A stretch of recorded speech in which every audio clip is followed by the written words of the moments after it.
মধ্যপ্রাচ্যের চলমান উত্তেজনার মাঝেই নতুন করে আলোচনায় এসেছে চীন থেকে ইরানের উদ্দেশ্যে রওনা হওয়া দুটি জাহাজ। আন্তর্জাতিক গণমাধ্যমে প্রকাশিত প্রতিবেদনের পর প্রশ্ন উঠেছে, এই জাহাজগুলো কি ইরানের ক্ষেপণাস্ত্র কর্মসূচিকে শক্তিশালী করতে প্রয়োজনীয় উপকরণ বহন করছে? আর যদি তাই হয়ে থাকে, তাহলে কি পরোক্ষভাবে সংঘাতে জড়িয়ে পড়ছে চীনও? ইসরায়েলি সংবাদ মাধ্যম দ্য জেরুজালেম পোস্ট জানিয়েছে, সম্প্রতি চীন থেকে দুটি জাহাজ ইরানের উদ্দেশ্যে যাত্রা শুরু করেছে। প্রতিবেদনে বলা হয়েছে, এসব জাহাজে ক্ষেপণাস্ত্র তৈরিতে ব্যবহৃত হতে পারে এমন রাসায়নিক উপাদান থাকতে পারে বলে ধারণা করা হচ্ছে। বিষয়টি সামনে আসার পর পশ্চিমা বিশ্লেষকদের মধ্যে নতুন করে আলোচনা শুরু হয়েছে। প্রতিবেদনে উল্লেখ করা হয়, জাহাজ দুটি দক্ষিণ পূর্ব চীনের উপকূলীয় শহর জুহাইয়ের গাওলান বন্দর থেকে যাত্রা শুরু করে। ইসরায়েলি গোয়েন্দা সূত্রের ধারণা, জাহাজগুলোতে এমন পদার্থ থাকতে পারে যা রকেট জ্বালানি তৈরিতে ব্যবহৃত হয় এবং যা ইরানের ক্ষেপণাস্ত্র কর্মসূচির জন্য গুরুত্বপূর্ণ। এদিকে এসব জাহাজের বিরুদ্ধে আগে থেকেই নিষেধাজ্ঞা জারি ছিল বলে জানা গেছে। যুক্তরাষ্ট্র, যুক্তরাজ্য এবং ইউরোপীয় ইউনিয়ন জাহাজ দুটিকে নিষেধাজ্ঞার তালিকায় অন্তর্ভুক্ত করেছিল বলে প্রতিবেদনে দাবি করা হয়েছে। এর মধ্যেই মধ্যপ্রাচ্যে উত্তেজনা অব্যাহত রয়েছে। গত এক সপ্তাহেরও বেশি সময় ধরে ইসরায়েলের বিরুদ্ধে ধারাবাহিক সামরিক তৎপরতা চালিয়ে যাচ্ছে ইরান। একই সঙ্গে মধ্যপ্রাচ্যে অবস্থিত যুক্তরাষ্ট্রের সামরিক ঘাঁটিগুলোর বিরুদ্ধেও ক্ষেপণাস্ত্র হামলার দাবি করেছে তেহরান।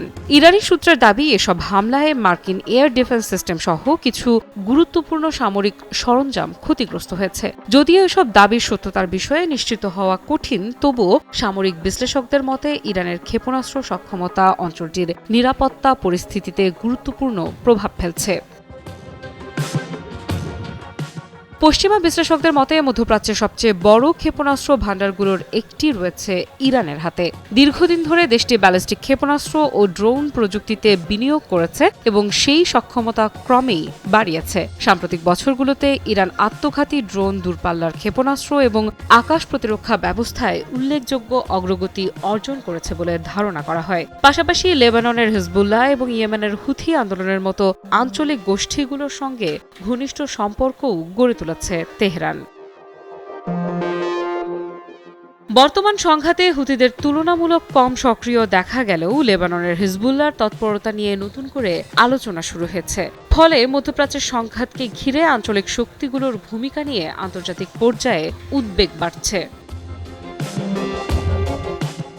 এই পরিস্থিতিতেই সামনে এসেছে চীনা জাহাজের বিষয়টি। প্রশ্ন উঠেছে, চীন কি ইরানকে সামরিক প্রযুক্তি বা উপকরণ দিয়ে সহায়তা করছে? চীন অবশ্য আনুষ্ঠানিকভাবে এই ধরনের কোনো সহায়তার কথা স্বীকার করেনি, বরং বেইজিং বরাবরই মধ্যপ্রাচ্যের উত্তেজনা কমাতে সংলাপ ও কূটনৈতিক সমাধানের আহ্বান জানিয়ে আসছে। তবে পশ্চিমা বিশ্লেষকদের একাংশ মনে করেন, চীন ও ইরানের ঘনিষ্ঠ অর্থনৈতিক সম্পর্কের কারণে বেইজিং তেহরানের সঙ্গে কৌশলগত সহযোগিতা বাড়িয়ে তুলছে। 2021 সালে ইরানের সঙ্গে 25 বছর মেয়াদী একটি কৌশলগত সহযোগিতা চুক্তি স্বাক্ষর করে চীন। ওই চুক্তির আওতায় ইরানের জ্বালানি, অবকাঠামো এবং বিভিন্ন অর্থনৈতিক খাতে কয়েক বিলিয়ন ডলার বিনিয়োগের পরিকল্পনা রয়েছে বেইজিংয়ের। বিশ্লেষকদের মতে এই চুক্তি দুই দেশের সম্পর্ককে নতুন মাত্রা দিয়েছে। বিশেষ করে জ্বালানি খাতে ইরানের উপর চীনের নির্ভরতা উল্লেখযোগ্যভাবে বেড়েছে।